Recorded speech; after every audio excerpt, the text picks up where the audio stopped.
हाँ जी, सही, नहीं मिस्टेक नहीं है, ठीक है।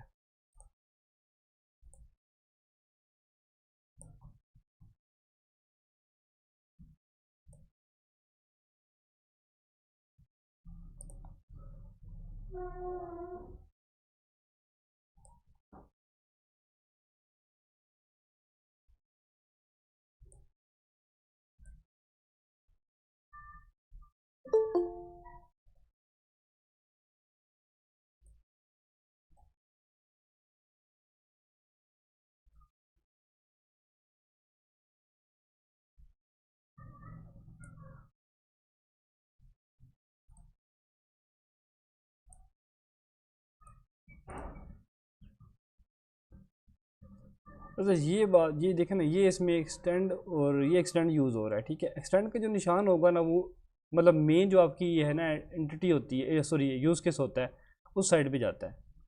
ये आपका एक्सटेंड ऐसे होगा, इंक्लूड जो होगा वो हमेशा बाहर की तरफ होगा, ठीक है, ऐसे करके। तो इसकी मैं एक और एग्जांपल देख लेता हूँ यहाँ पे, ऐसे करके कोई देखते हैं,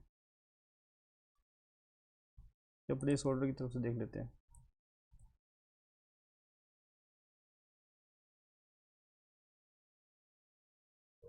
चल यहीं पे समझा देता हूँ आपको।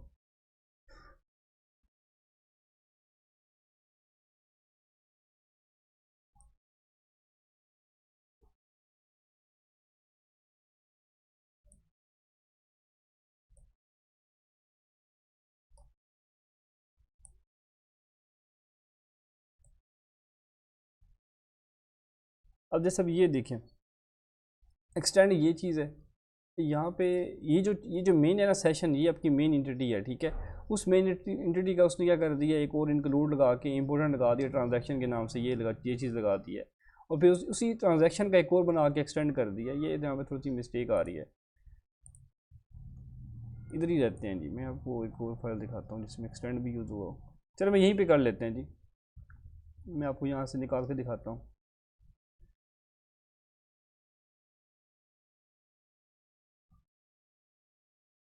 हाँ, यहाँ पे अगर फॉर एग्जांपल हम लेते हैं ना, यहाँ पे मैनेज प्रोडक्ट ले लें, ठीक है, ठीक है।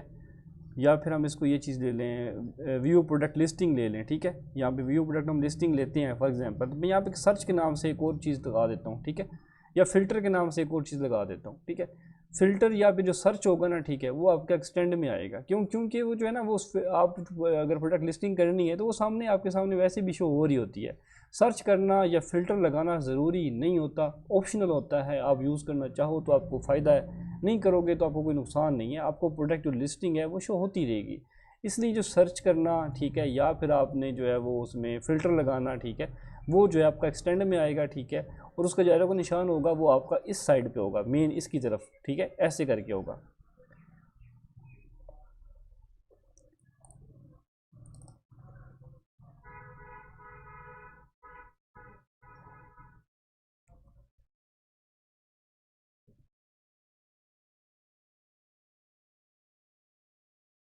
जैसे ये प्रोडक्ट लिस्टिंग की चल रही है ना, ये देखिए ये सर्च कर रहा है, ठीक है। इसका सर्च ने इसने इसने जो है ना वो सर्च की एक मेन एंटिटी बना दी है। बेसिकली आप वो भी यूज़ कर सकते हो। तो मेन जो है ना वो एक्सटेंड जो है, ठीक है, वो आपका होता है ऑप्शनल, ठीक है। तो जब मैं यूज़ करूँगा तो आपको वो चीज़ें बताऊँगा, ठीक है। उसके बाद आपका आता है फिर यूज़ केस सिनेरियोज आते हैं, ठीक है। यूज़ केस जो सिनेरियो होते हैं वो क्या होते हैं कि जितने ही आपके डायग्राम के अंदर यूज़ केसेस होते हैं ना, ठीक है, जितने भी यूज़ केसेस हैं, चाहे वो 10 हैं चाहे 20 हैं, उतने ही आपके सिनेरियो होने चाहिए, ठीक है। उस उतने ही सिनेरियो होने चाहिए। अब सिनेरियो में क्या होता है, जो पहली ये टेबल इस टाइप का बनता है, ठीक है। इसमें क्या होता है कि आपका जो पहले आपका यूज़ केस आईडी आता है, आप इसको यूज़ केस आईडी भी कह सकते हो, यूज़ केस प्रोसेस आईडी भी कह सकते हो, ठीक है। यूज़ केस यूसी, यूसीपी, ठीक है। ये चीज़ें जो है ना, ये जो नाम होते हैं ये चेंज हो सकते हैं, ठीक है, इसको कोई प्रॉब्लम नहीं है। या यूएस भी कर सकते हो, ठीक है। यूजर सिनेरियो 1, यूजर सिनेरियो 2, इस तरह करके भी आप कर सकते हो।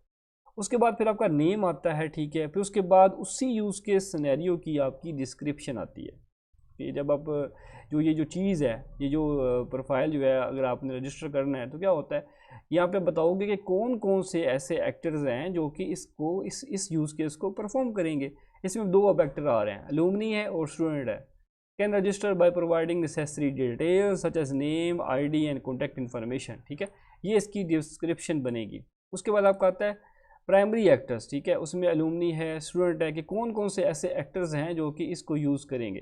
डिस्क्रिप्शन में सॉरी मैंने मिस्टेक कर दी, ये चीज़ बतानी ज़रूरी नहीं होती कि इसमें कौन कौन से एक्टर्स जो है वो यूज़ करेंगे इस चीज़ को, उसमें जस्ट ओनली आपने डिस्क्रिप्शन देनी है। लेकिन प्राइमरी एक्टर्स के अंदर या सिंपल एक्टर भी लिखो, उसका मतलब यही बनता है कि अलुमनी जो या स्टूडेंट जो है वो दोनों जो है ना वो एक्टर जो है वो इस चीज़ को यूज़ करें। बेशक आप इसको देख भी सकते हैं, दो चीज़ें यूज़ करेंगे, ये कर रहा है और सेकंड ये चीज़ ये यूज़ कर रहा है। उसके बाद फिर आपका आता है जी सेकेंडरी एक्टर्स कौन कौन सा नहीं है। प्री कंडीशंस क्या होती हैं कि इस चीज़ से पहले क्या होना ज़रूरी है, ठीक है। अगर आप जो है कोई प्रोफाइल रजिस्टर करते हो तो वो उससे पहले क्या चीज़ होनी चाहिए, लाइक आपके पास इंटरनेट होना चाहिए, ठीक है, आपके पास वो वाला पेज रनिंग स्टेट में होना चाहिए। जैसे आपका LMS है, आप लॉगिन ही नहीं कर पा रहे, आपके पास ID पासवर्ड है, ठीक है, वो होनी चाहिए। अगर वो है तो नेट भी होना चाहिए, नेट नहीं है तो सर्वर भी, नेट अगर है तो सर्वर भी तो उसका चल रहा हो ना।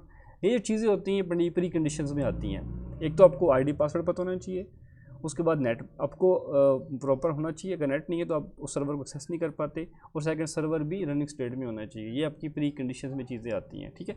उसके बाद आपका आता है मेन फ्लो। मेन फ्लो क्या होता है कि आप जब इसको करेंगे तो क्या होगा, पहले हम क्या करेंगे, अपना जो रजिस्ट्रेशन पेज होता है या साइट है वो ओपन करेंगे, फिर रजिस्ट्रेशन पेज पे क्लिक करेंगे, फिर उसके बाद अपनी डिटेल्स देंगे, सेकंड हम सबमिट वाले बटन पे क्लिक करेंगे, तो हमारा जो है मेन फ्लो ऐसे बनता है, ठीक है। ये आपने अपने माइंड से ऐसे सोच के रखना होता है कि अगर आप ये लॉगिन करते हो तो लॉगिन के लिए हमको क्या क्या स्टेप करने पड़ेंगे। सबसे पहले मैं वेबसाइट ओपन करूँगा, फिर मैं ऊपर इनपुट बॉक्स यूज़र नेम के अंदर ID दूंगा, फिर मैं पासवर्ड नीचे जो है जो LMS का पासवर्ड है वहाँ पे पासवर्ड दूंगा, ठीक है, फिर मैं लॉगिन वाले बटन पे क्लिक करूँगा, ठीक है, फिर ऊपर से मैसेज होगा कि मतलब ऑलरेडी ये लॉगिन वगैरह किसी और पे तो नहीं है वगैरह वगैरह, ओके पे क्लिक करूँगा, देन मेरा लॉगिन हो जाएगा। फिर मैसेज शो होगा प्री पोस्ट कंडीशन वाला, ठीक है। पोस्ट कंडीशन क्या होती है, मैसेज शो होता है यूज़र प्रोफाइल सक्सेसफुली क्रिएटेड। अगर आपका ये सारा प्रोसेस ओके होता है तो आपका पोस्ट कंडीशन क्या होगी, आपका प्रोफाइल क्रिएट हो जाएगी। आपको क्या मैसेज आएगा, you have successfully login to VULMS। अब तो खैर चल ही नहीं रहा। अब कहते हैं कि अल्टरनेटिव फ्लोज क्या होते हैं, ठीक है। अल्टरनेटिव फ्लोज क्या है, अगर server missing required failure failed zone, ठीक है, ये इसके फ्लोज हैं जी। सर्वर नॉट अवेलेबल हो, ठीक है, अगर सर्वर अवेलेबल नहीं है, नहीं ये चीज़ थोड़ी सी में ना ये गलत बता दिया यहाँ पे अल्टरनेटिव्स होने चाहिए, ठीक है। किसका कोई अल्टरनेटिव तो नहीं है, लाइक अगर फॉर एग्जांपल सर्वर नहीं चल रहा, ठीक है, या बंद हो चुका है, ठीक है, उसका मसला आ रहा है, ठीक है, तो उसका कोई अल्टरनेटिव है। लाइक पाकिस्तान में नेट का थोड़ा सा मसला है, ठीक है, आप VPN लगाते हो, वो अल्टरनेटिव आ जाता है बीच में, ठीक है। वो अल्टरनेटिव पाथ जो है अगर आपको मिलता है, जैसे अब यूट्यूब यहाँ में बैन होती है तो आप अल्टरनेटिव क्या है, VPN यूज़ करके आप कर सकते हो, तो वो आपका अल्टरनेटिव फ्लो आता है। फिर ऑथर की ID आती है जो कि आपकी अपनी होगी, सही है, वो आपकी अपनी ID होगी या ग्रुप ID होगी, मर्जी होती है। 2 ID के ग्रुप में बंदे हैं, उनकी दोनों की IDs होंगी। अगर एक बंदा है ग्रुप में तो उसकी एक बंदे की ID होगी। ये फिर सारे ऐसे यूज़ केस बनते हैं, ठीक है। ये सारे मैंने बताया था ना आपको, यूज़ केस डायग्राम, ठीक है, ये सारी चीज़ें आपकी फिर ठीक होंगी। इसकी फिर आपने टेंशन लेनी ही नहीं है, बस आपने गिन लेना है कि वो कितने हैं और बस ये पूरे हैं तो बस ठीक है। अच्छा, उसके बाद आपकी आती है कि हमने अपने इस प्रोजेक्ट में कौन कौन सी मेथडोलॉजी यूज़ की है, ठीक है। हमारे पास बेसिकली जो मेथडोलॉजी 3 मेथडोलॉजीज़ होती हैं, एक होती है वाटरफॉल, ठीक है, फिर होती है हमारे पास स्पाइरल, ठीक है, फिर होती है VU प्रोसेस मॉडल, ठीक है, ये VU ने खुद ही डेवलप की है। ये बेसिकली क्या होता है, ये आपने पढ़ा भी होगा, सॉफ्टवेयर जो है ना इंजीनियरिंग के अंदर पार्ट 1 में पढ़ाते हैं सारी। ये पूरी डॉक्यूमेंटेशन जो मैं कर रहा हूँ ना, आपको पढ़ा रहा हूँ, ये सारी आपको उसमें पढ़ाई गई हैं, अक्सर लोगों को पता भी होंगी।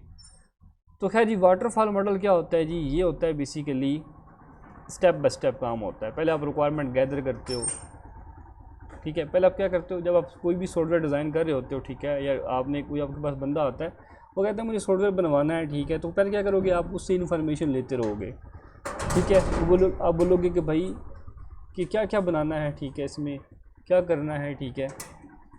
2 मिनट सर।